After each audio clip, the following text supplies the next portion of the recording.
Sí, sí, pero no te las voy a dar. Y eso te lo decían todos los bancos de este país. En ese sentido, son algunos de esos detalles en los que se ve que, bueno, evolucionamos, ¿no? Vamos a decirlo así. Sí, no, yo ahí os voy a contar anecdotario, que es lo más sabroso. Hace 16, 17 años, yo como asesor de un festival de cine, en este caso en Estepona, Málaga, festival de cine de terror y de ciencia ficción, que no sé si ya existe, yo había dado servicios a, pues eso, llevar famosos, digamos, a ese festival, que es una cosa que yo vivía en Madrid y siempre he tenido esa habilidad, la sigo teniendo. Profesionales famosos, pero quien te encargan, si te pagan, eres un mercenario en muchos casos y, oye, queremos traer aquí a no sé quién. Vale. Y en este caso tuve ¿sabéis quién fue Christopher Lee?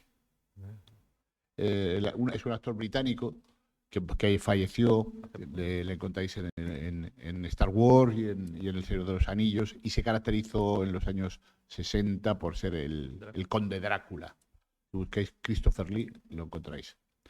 Entonces, como era un festival de cine de terror, pues yo tuve digamos, a mano, por una serie de azares del destino, soy un hombre con mucha suerte, la posibilidad de traer a España a Christopher Lee. Entonces se lo ofrecía a este festival. Se quedaron todos. No me digas que nos puedes traer a Christopher Lee. Digo, sí, sí, si me pagáis, claro. Llegamos a un acuerdo, hicimos papeles, yo llevé a Christopher Lee allí. Es más, le llevé a cantar, porque el hombre tenía una voz muy, muy profunda y se le había ocurrido sacar un disco que ya en internet os lo podéis descargar. Era prácticamente recitando con aquella voz que tenía un tipo de 2 metros de alto. Eso fue en los 90, ¿no? Final de los 90, ¿no? Cuando le traje aquí, posiblemente, o sea, no, después. ¿Sí? Yo ya fue en este siglo. Sí, sí, yo creo que fue hace unos 16, 17 años. El ayuntamiento nunca me pagó. Yo pagué los viajes, la estancia, menos mal que solo se trajo a uno o dos músicos. Eh, un día estoy afeitándome en Madrid, había llevado a Christopher Lee, yo esperaba cobrar como había cobrado en años anteriores, ¿no? Y digo, afeitándome porque gráficamente, imaginaros, me afeito con cuchilla y es como de pronto oigo la radio por la mañana y oigo todo el equipo de gobierno del Ayuntamiento de Estepona en la cárcel. Hostia, yo pienso, los donuts. O sea, que digo, hostia, me he quedado sin cobrar, efectivamente. El equipo de gobierno, por corrupción de la zona de esta Marbellí y tal y cual, de Estepona, había sido detenida. Me costó 6 años de mi vida, múltiples viajes a Estepona para poder cobrar sin gastos de demora ni nada por el estilo, ir cobrando aditas, poquito a poco, con ayuntamientos posteriores, como yo he tenido mis documentos, esperando al concejal de Hacienda de turno, la secretaria puteándote y diciendo, no, no, vuelva usted mañana. Perdón, es que vivo Madrid. en Madrid. He venido aquí solo para cobrar. Agarra. Pues voy a llamar a la policía. Pues yo llamo a los periodistas, que siempre ha sido mi contestación. Si alguna vez os quieren tocar las narices, voy a llamar a la policía. Os recomiendo que tengáis algún teléfono a mano. Pues yo llamo a la prensa. Eso siempre les asusta mucho. Entonces, finalmente me fueron pagando, no sé qué, y todo aquel dinero lo recobré. O sea que tengo muy malos recuerdos. Es verdad que hace ya 17 años. Es verdad que cada vez se cobra mejor.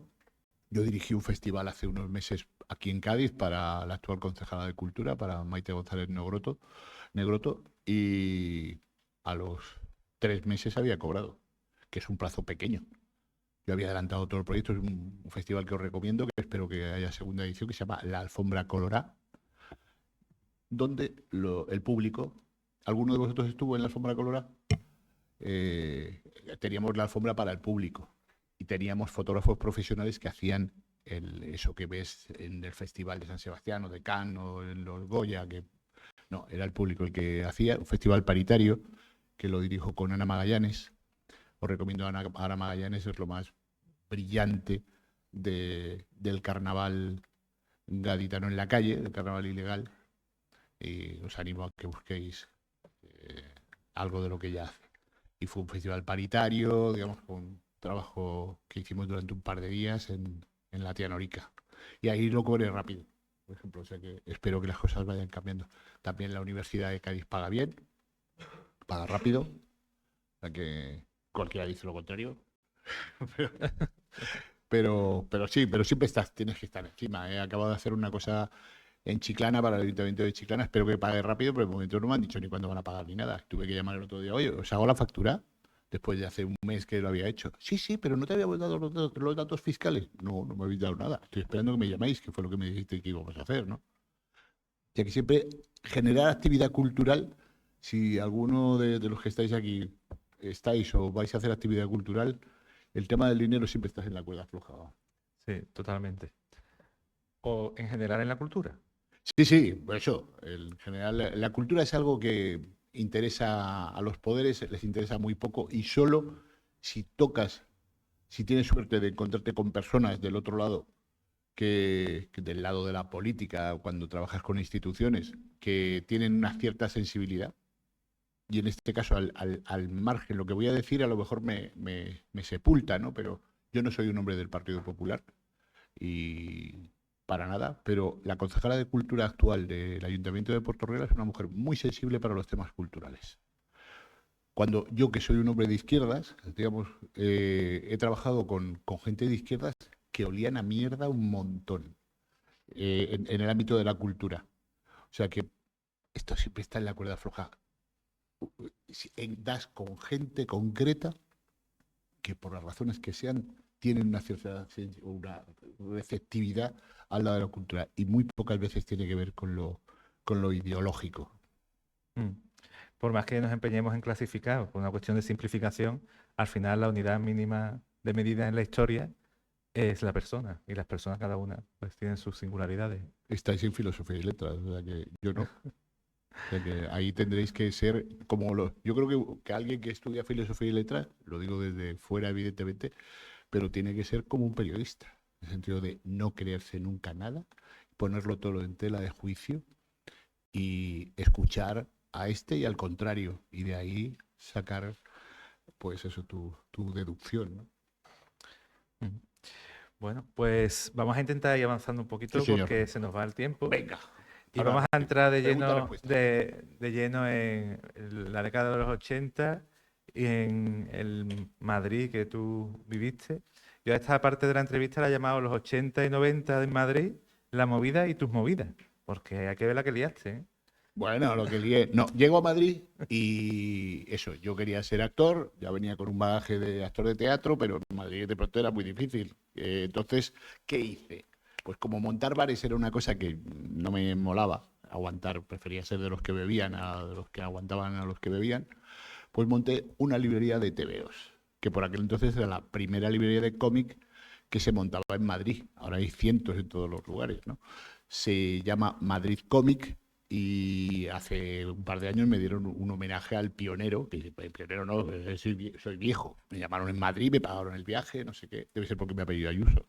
Y entonces me dieron un homenaje la gente del mundo de los tebeos que estaba allí. Gente tan notable hoy como Santiago Segura era un cliente diario de mi librería cuando era un chavalín sin un puñetero duro, que estaba todo el día allí y en mi librería tú podías leer los tebeos, estar a tu bola sin tener lo que comprar, porque yo entendía que alguien con 13, 14, 15 años, que era lo que tenía Santiago Segura por aquel entonces, pues que no tenía para comprarse todos los cómics que le apetecían, ¿no? Entonces se creaba una tertulia y un ambiente provechoso por allí. Y entre tanto iba trabajando pues en televisión, hice Los Mundos de Yupi, que era una especie de barrio Sésamo, que duró una temporada y pequeños papeles y sí, que vamos a ir rápido. Bien, te quería preguntar, cuando llegas allí y te encuentras de golpe con esa Madrid, tú has explicado esa transición de una España en blanco y negro, con un ambiente, esto lo pongo yo, en relación de lo que tú decías, un ambiente opresivo y en cierto sentido tóxico, y pasamos a una España en color, donde se empieza a abrir la calle, aquello decía Fraga de la calle es mía, la calle la toman los jóvenes y la hacen suya, y tú llegas al Madrid de la movida. Y la pregunta es, ¿cómo le explicarías tú esa eclosión, esa explosión de tantas cosas Sí. a los jóvenes de hoy en día? Bueno, pues se vivía con la emoción que tiene que vivir un joven de vuestra edad cualquier situación, ¿no? Entonces yo llegaba de provincias a Madrid, deslumbrado. Montaba una librería de cómic que desde el principio me funcionaba muy bien, además era un placer para mí. Seguía trabajando como actor, iba trabajando como actor en series de televisión donde me contrataban. Era un Madrid, eso, lo que luego se ha llamado la movida madrileña. Os recuerdo que había un alcalde, evidentemente ya falleció hace mucho tiempo, que se llamaba Enrique Tierno Galván, a lo mejor habéis oído hablar de él, pero que era un catedrático, no era alguien que provenía directamente de la política, venía de la intelectualidad. No sé cuál era la titulación de Tierno Galván, pero no sé si venía de filosofía y letras o... Por eso, entonces, yo, pues eso sin ser del PSOE ni nada por el estilo, pero me felicitaba a mí mismo. Joder, tenemos un alcalde que es listo, que es un tío con buena cabeza, ¿no? Entonces, qué bien. Surgían un montón de publicaciones. Yo amo el papel. Entonces surgieron un montón de publicaciones de la movida y en una de ellas yo participaba, que se llamó Madrid con Z, en vez de con D, y era un tebeo. Pero un tebeo de historias normales, no era un tebeo de superhéroes, ni de buenos y de malos, sino las cosas que os pasan hoy y en los 80 a vosotros se contaban en ese tebeo, ¿no? Las relaciones personales, la relación con el servicio militar cuando era obligatorio, ese tipo de cosas en anécdotas, ¿no? Y de ahí surgió un montón de dibujantes de tebeos que a día de hoy algunos son muy notables, hacen ilustración, hacen tebeo, pintan.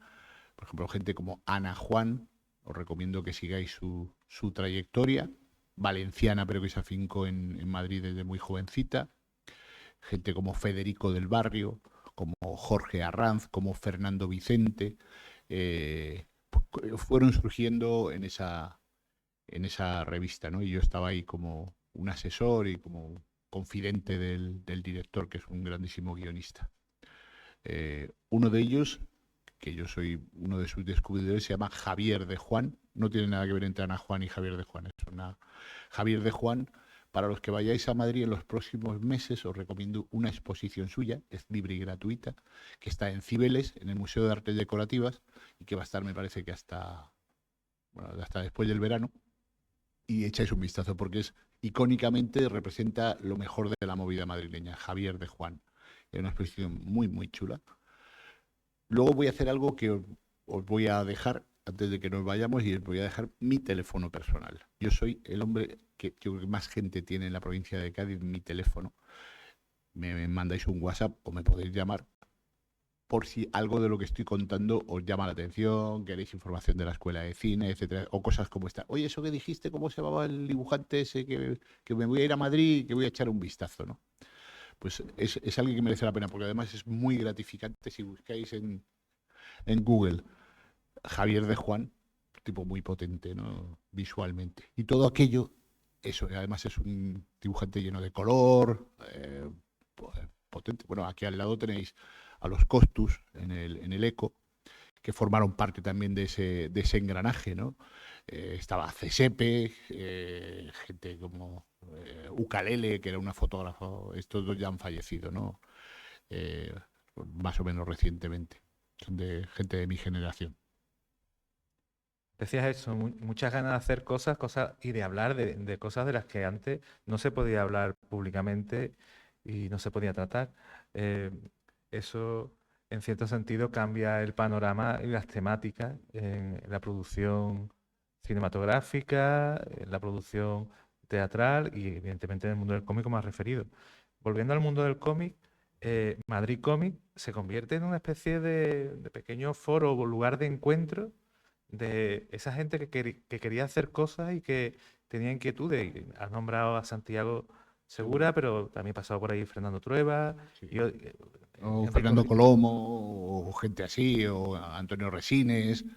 O sea que mi librería estaba en la Gran Vía madrileña, en un centro comercial de los años 50 subterráneo, con una iconografía muy vintage, absolutamente lo que ahora llamaríamos una iconografía vintage. Eso se destruyó unos años después, la especulación inmobiliaria lo convirtió pues es un espacio de un hotel y me parece que hay un restaurante y yo qué sé. Pero ya el centro comercial como tal se cerró. Entonces, durante tiempo, pues eso, yo luego me trasladé con la librería a otro lugar, en la Gran Vía, en la acera de enfrente,